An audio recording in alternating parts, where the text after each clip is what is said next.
Hello. Today we get to continue reading in 1 Samuel, starting with chapter 17.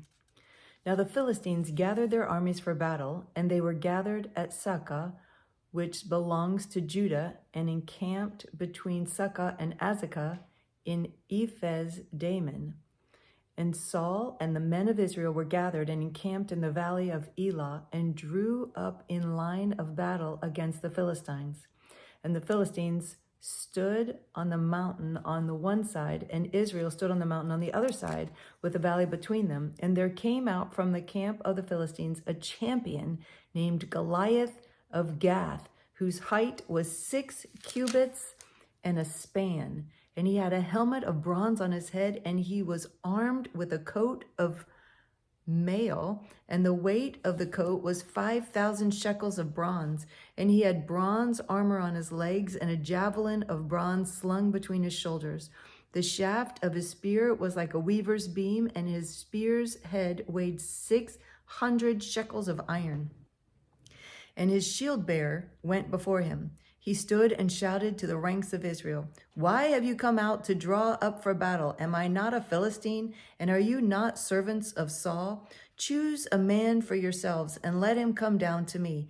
If he is able to fight with me and kill me, then we will be your servants. But if I prevail against him and kill him, then you shall be our servants and serve us."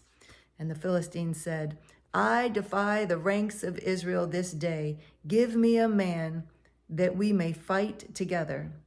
When Saul and all the army heard these words of the Philistine, they were dismayed and greatly afraid. Now David was the son of an Ephrathite of Benjamin in Judah, named Jesse, who had 8 sons. In the days of Saul, the man was already old and advanced in years. The 3 oldest sons of Jesse had followed Saul to the battle, and the names of his 3 sons who went to battle were Eliab, the firstborn, and next to him Abinadab, and the third Shema. David was the youngest. The 3 oldest followed Saul. But David went back and forth from Saul to feed his father's sheep at Bethlehem. For 40 days the Philistine came forward and took his stand morning and evening. Wow, that's a long time. And Jesse said to David his son, "Take for your brothers an ephah of this parched grain and these 10 loaves, and carry them quickly to the camp to your brothers. Also take these 10 cheeses to the commander of their 1,000. See if your brothers are well, and bring some token from them." Now Saul and they and all the men of Israel were in the valley of Elah, fighting with the Philistines. And David rose early in the morning and left the sheep with a keeper, and took the provisions and went, as Jesse had commanded him. And he came to the encampment as the host was going out to the battle line, shouting the war cry. And Israel and the Philistines drew up for battle, army against army. And David left the things in charge of the keeper of the baggage, and ran to the ranks, and went and greeted his brothers. And he talked with them. Behold, the champion, the Philistine of Gath, Goliath by name, came up out of the ranks of the Philistines and spoke the same words as before. And David heard him. All the men of Israel, when they saw the man, fled from him and were much afraid. And the men of Israel said, "Have you seen this man who has come up? Surely he has come up to defy Israel. And the king will enrich the man who kills him with great riches, and will give him his daughter, and make his father's house free in Israel." And David said to the man who stood by him, "What shall be done for the man who kills this Philistine and takes away the reproach from Israel? For who is this uncircumcised Philistine that he should defy the armies of the living God?" And the people answered him in the same way, "So shall it be done to the man who kills him." Now Eliab, his oldest brother, heard when he spoke to the men, and Eliab's anger was kindled against David, and he said, "Why have you come down, and with whom have you left those few sheep in the wilderness? I know your presumption and the evil of your heart, for you have come down to see the battle." And David said, "What have I done now? Was it not by a word?" And he turned away from him toward another, and spoke in the same way, and the people answered him again as before. When the words that David spoke were heard, they repeated them before Saul, and he sent for him. And David said to Saul, "Let no man's heart fail because of him. Your servant will go and fight with this Philistine."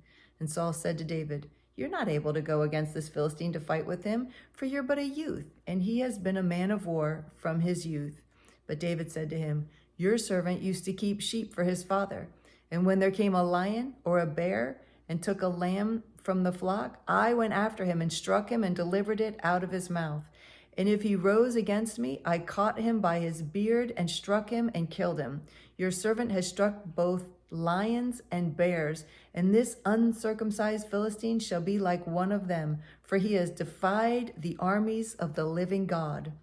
And David said, "The Lord, who delivered me from the paw of the lion and from the paw of the bear, will deliver me from the hand of this Philistine." And Saul said to David, "Go, and the Lord be with you." Then Saul clothed David with his armor. He put a helmet of bronze on his head and clothed him with a coat of mail. And David strapped his sword over his armor. And he tried in vain to go, but he had not tested them. Then David said to Saul, "I cannot go with these, for I have not tested them." So David put them off. Then he took his staff in his hand and chose 5 smooth stones from the brook and put them in his shepherd's pouch. His sling was in his hand, and he approached the Philistine. And the Philistine moved forward and came near to David with his shield bearer in front of him. And when the Philistine looked and saw David, he disdained him, for he was but a youth, ruddy and handsome in appearance.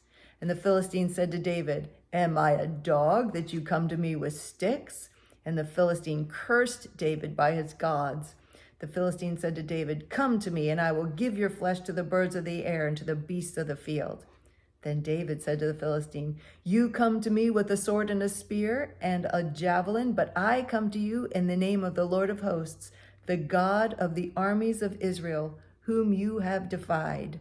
This day the Lord will deliver you into my hand, and I will strike you down and cut off your head, and I will give the dead bodies of the hosts of the Philistines this day to the birds of the air and to the wild beasts of the earth, that all the earth may know that there is a God in Israel, and that all this assembly may know that the Lord saves not with sword and spear, for the battle is the Lord's, and he will give you into our hand."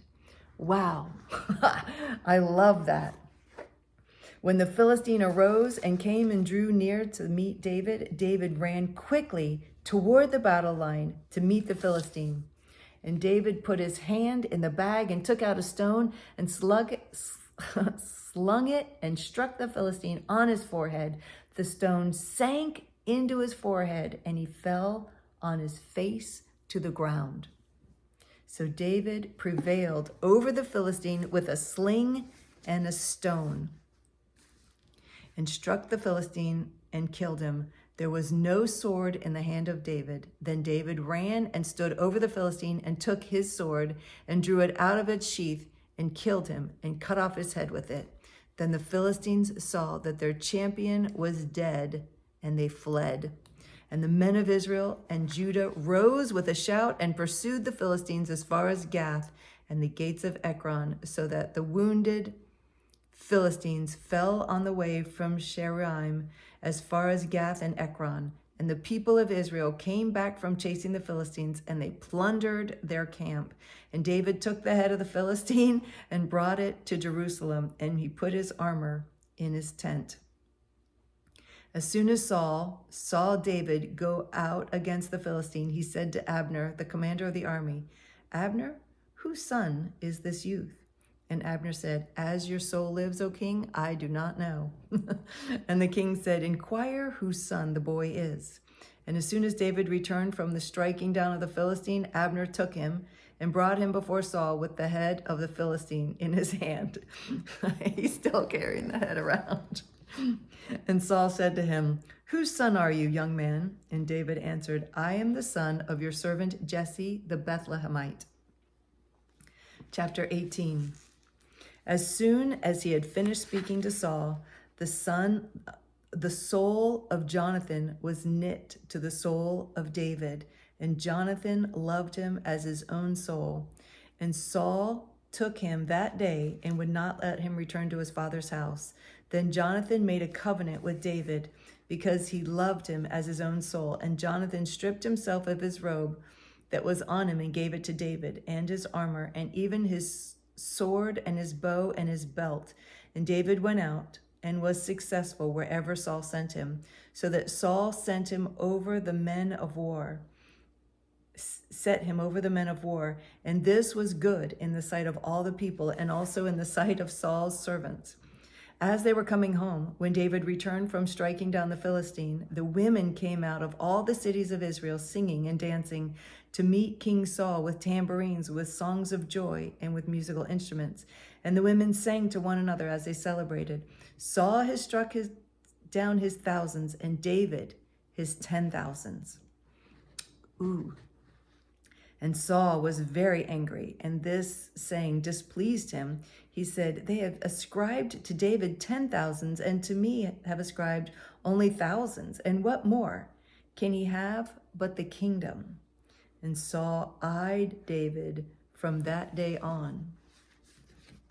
The next day, a harmful spirit of God rushed upon Saul, and he raved within the house while David was playing the lyre.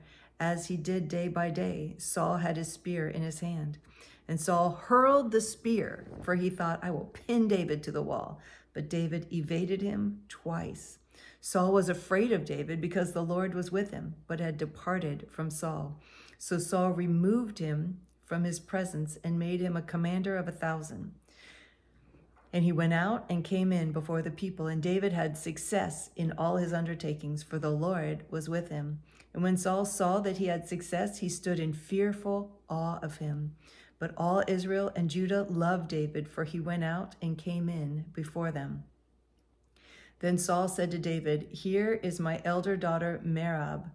I will give her to you for a wife. Only be valiant for me and fight the Lord's battles." For Saul thought, "Let not my hand be against him, but let the hand of the Philistines be against him." And David said to Saul, "Who am I, and who are my relatives, my father's clan in Israel, that I should be son-in-law to the king?" But at the time when Merab, Saul's daughter, should have been given to David, she was given to Adriel, the Meholathite, for a wife. Now Saul's daughter Michal loved David, and they told Saul, and the thing pleased him. Saul thought, "Let me give her to him, that she may be a snare for him, and that the hand of the Philistines may be against him." Therefore Saul said to David a second time, "You shall now be my son-in-law." And Saul commanded his servants, "Speak to David in private and say, 'Behold, the king has delighted in you, and all his servants love you. Now then, become the king's son-in-law.'" And Saul's servants spoke those words in the ears of David, and David said, Does it seem to you a little thing to become the king's son-in-law, since I am a poor man and have no reputation?" And the servants of Saul told him. Thus and so did David speak.